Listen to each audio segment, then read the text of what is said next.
ನಮಸ್ತೆ friends, welcome to ಮ್ಯಾಂಗ್ಳೂರಿನ್ kitchen. ನಾನಿಲ್ಲಿ ಸಿಗಡಿದು ದಮ್ ಬಿರಿಯಾನಿ ಮಾಡ್ಕೊಂಡಿದ್ದೆ. ನಾವು ಇದು ಸಿಗಡಿಗೆ ಎಟ್ಟಿ ಅಂತೇಳಿ ಸಹ ಹೇಳ್ತೇವೆ, ಫ್ರಾನ್ಸ್ ಅಂತೇಳಿ ಹೇಳ್ತಾರಲ್ಲ ಇಂಗ್ಲೀಷಲ್ಲಿ.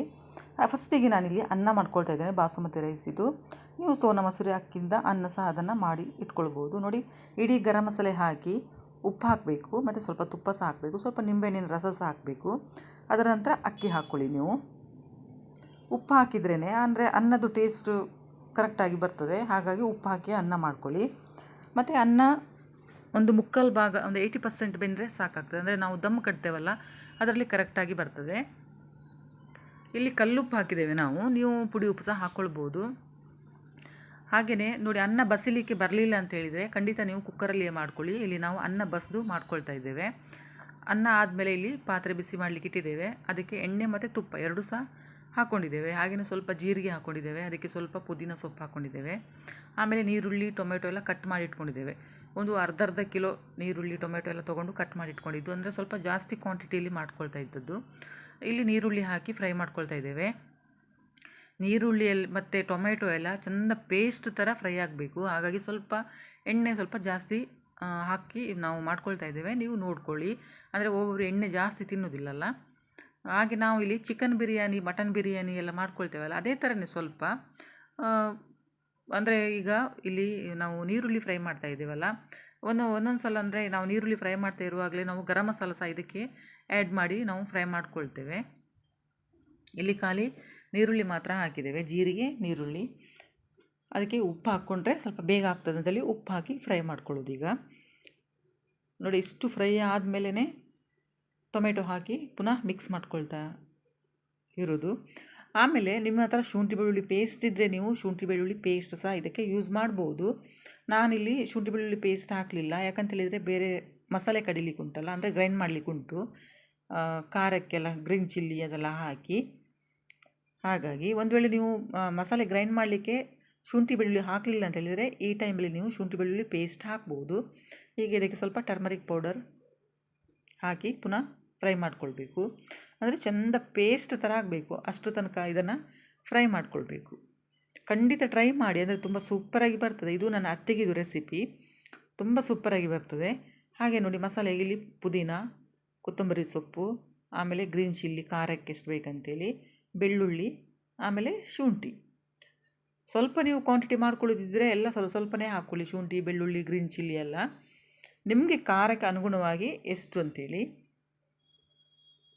ಈ ಥರ ಮಾಡಿದರೆ ತುಂಬ ಒಳ್ಳೆಯದಾಗ್ತದೆ, ಖಂಡಿತ ಟ್ರೈ ಮಾಡಿ ಆಯಿತಾ. ನೀವು ಇದೇ ಮಸಾಲೆ ಹಾಕಿ ಸಹ ಚಿಕನ್ ಇದು ಮಾಡ್ಕೊಳ್ಬೋದು, ಅಥವಾ ಎಗ್ಗಿದು ಮಾಡ್ಕೊಳ್ಬೋದು. ಇಲ್ಲಿ ಮಸಾಲೆ ಸಹ ಗ್ರೈಂಡ್ ಆಯಿತು. ಈಗ ಮಸಾಲೆ ಹಾಕಿ ಪುನಃ ಅದನ್ನು ಫ್ರೈ ಮಾಡ್ಕೊಳ್ಬೇಕು. ನೋಡಿ, ಎಣ್ಣೆ ಬಿಟ್ಟಿದೆ, ನೀರುಳ್ಳಿ, ಟೊಮೆಟೊ ಎಲ್ಲ ಫ್ರೈ ಮಾಡಿ ಎಣ್ಣೆ ಬಿಟ್ಟಿದೆ. ಈಗ ಪುನಃ ಈ ಮಸಾಲೆ ಹಾಕಿ ಮಿಕ್ಸ್ ಮಾಡ್ಕೊಳ್ಬೇಕು.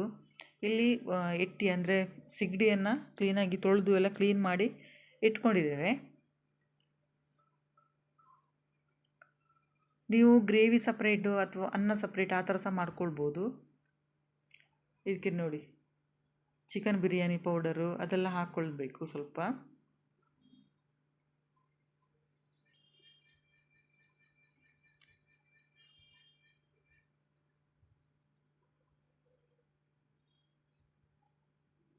ನೋಡಿಕೊಂಡು ಹಾಕ್ಕೊಳ್ಳಿ, ಒಂದು 3 ಸ್ಪೂನಷ್ಟು. ಅಂದರೆ ಅದು ನಾನು ಹೇಳಿದ್ದು, ನೀವು ಜಾಸ್ತಿ ಕ್ವಾಂಟಿಟಿ ಮಾಡಿದ್ರೆ ಸ್ವಲ್ಪ ಪೌಡರ್ಸ್ ಎಲ್ಲ ಸ್ವಲ್ಪ ಜಾಸ್ತಿ ಬೇಕಾಗ್ತದೆ. ಸ್ವಲ್ಪ ಮಾಡ್ಕೊಳ್ಳಿದ್ರೆ ಸ್ವಲ್ಪನೇ ಹಾಕ್ಕೊಳ್ಳಿ ಎಲ್ಲ. ಮತ್ತು ಎಕ್ಸ್ಟ್ರಾ ಪೌಡರ್ ಅಂತೇಳಿದರೆ ನಾವೀಗ ಧನಿಯಾ ಪೌಡರು ಅದೆಲ್ಲ ಹಾಕ್ಕೊಳ್ತೇವಲ್ಲ, ಅದೆಲ್ಲ ಏನು ಹಾಕಬೇಕಂತೇನಿಲ್ಲ ನೋಡಿ. ಇದಕ್ಕೆ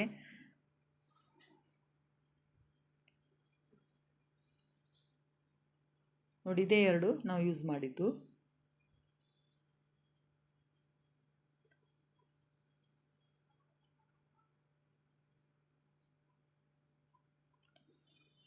ತುಂಬ ಟೇಸ್ಟಾಗಿ ಬರ್ತದೆ, ಖಂಡಿತ ಟ್ರೈ ಮಾಡಿ ಮನೆಯಲ್ಲಿ. ಈಗ ಇದಕ್ಕೆ ಸಿಗಡಿ ಹಾಕಿ ಪುನಃ ಮಿಕ್ಸ್ ಮಾಡಿ ಸ್ವಲ್ಪ ಹೊತ್ತು ಬೇಯಿಸ್ಕೊಳ್ಬೇಕು, ಅಂದರೆ ಅದು ಸಿಗಡಿ ಎಲ್ಲ ಬೇಯಬೇಕಲ್ಲ ಎಟ್ಟಿ. ಅಂದರೆ ಸ್ವಲ್ಪ ಟೈಮ್ ಹಿಡಿಯೋದು ಅಂತೇಳಿದರೆ ನಾವೀಗ ಮಸಾಲ ಫ್ರೈ ಮಾಡ್ತೇವಲ್ಲ, ಅದೇ ಸ್ವಲ್ಪ ಟೈಮ್ ಹಿಡಿಯೋದು. ನೀರುಳ್ಳಿ ಮತ್ತು ಟೊಮೆಟೊ ಪೇಸ್ಟ್ ಕರೆಕ್ಟಾಗಿ ಆಗಬೇಕು, ಅದು ಅಷ್ಟರ ತನಕ ಅದನ್ನು ಫ್ರೈ ಮಾಡ್ಕೊಳ್ತಾರೆ ಅವರು.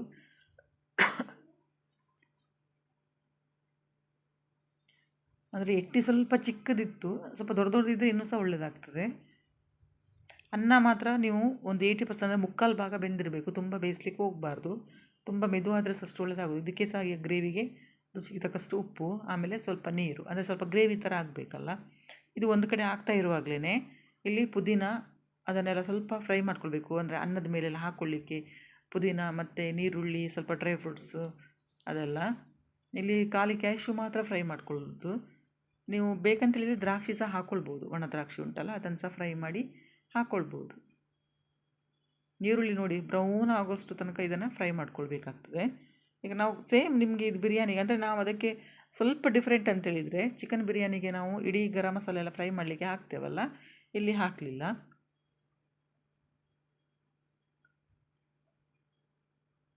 ಇಲ್ಲಿ ಕ್ರಿಸ್ಪಿಯಾಗಿ ಈರುಳ್ಳಿ ಸಹ ಫ್ರೈ ಮಾಡಿ ಆಯಿತು.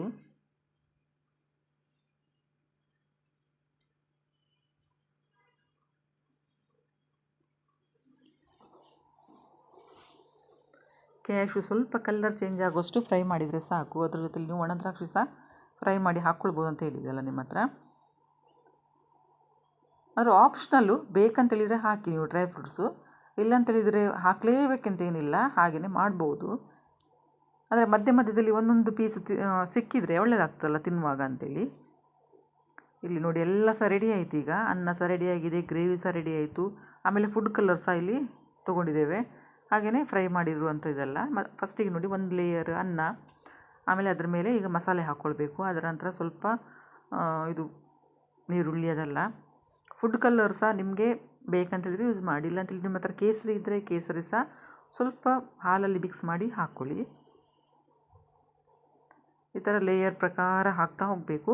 ಮೇಲ್ಗಡೆನೇ ಲಾಸ್ಟಿಗೆ, ಅಂದರೆ ಲಾಸ್ಟ್ ಲೇಯರಿಗೆ ನೀವು ಪುದೀನ ಮತ್ತು ನೀರುಳ್ಳಿ, ಡ್ರೈ ಫ್ರೂಟ್ಸು ಅದೆಲ್ಲ ಹಾಕ್ಕೊಳ್ಬೇಕು.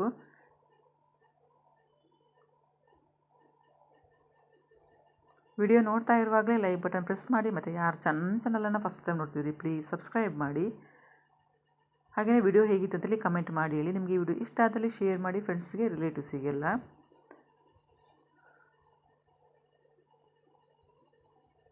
ಇದು ನೋಡುವಾಗಲೇ ಆಸೆ ಆಗ್ತದಲ್ವ ತಿನ್ನಲಿಕ್ಕೆ. ನೀವು ಒಂದು ವೇಳೆ ವೆಜಿಟೇರಿಯನ್ ಆಗಿದ್ದರೆ ನೀವು ಪನ್ನೀರ್ ಇದು ಸಹ ಮಾಡ್ಕೊಳ್ಳಿ ಇದೇ ಥರ, ಅಥವಾ ಮಶ್ರೂಮ್ ಇದು ಸಹ ನೀವು ಮಾಡ್ಕೊಳ್ಬೋದು. ಅಥವಾ ಇದು ಕಡಲೆ ಉಂಟಲ್ಲ ನೋಡಿ, ಇಲ್ಲಿ ಒಂದು ತವಾ ಇಟ್ಟು, ತವಾ ಮೇಲೆ ಪಾತ್ರೆ ಇಟ್ಟು ಒಂದು 5ರಿಂದ 10 ನಿಮಿಷ ನೀವು ಲೋ ಫ್ಲೇಮಲ್ಲಿ ಇದನ್ನು ದಮ್ ಕಟ್ಟಬೇಕು. ಆಮೇಲೆ ರೆಡಿ ಆಗ್ತದೆ. ಇದೀಗ ರೆಡಿ ಆಯಿತು. ಒಂದು ಪ್ಲೇಟಲ್ಲಿ ಹಾಕಿ ಸರ್ವ್ ಮಾಡಿ ತೋರಿಸ್ತೇನೆ. ನೋಡಿ ಎಷ್ಟು ಬಿಡಿ ಬಿಡಿಯಾಗಿ ಬಂದಿದೆಯಲ್ಲ ಅನ್ನ. ಖಂಡಿತ ಮನೆಯಲ್ಲಿ ಒಮ್ಮೆ ಟ್ರೈ ಮಾಡಿ. ಆಮೇಲೆ ಕಪ್ಪು ಕಡಲೆ ಉಂಟಲ್ಲ, ಅಥವಾ ಕಾಬೂಲ್ ಕಡಲೆ, ಅದನ್ನು ಹಾಕಿ ಸಹ ನೀವು ಟ್ರೈ ಮಾಡಿ, ಅದು ಸಹ ಸೂಪರಾಗಿ ಬರ್ತದೆ. ಮಶ್ರೂಮು, ಪನ್ನೀರು, ಕಡಲೆ, ವೆಜಿಟೇರಿಯನ್ ಅವರಿಗೆ ಹೇಳೋದು ನಾನು. ವಿಡಿಯೋ ನೋಡಿದ್ದಕ್ಕೆ ಥ್ಯಾಂಕ್ ಯು.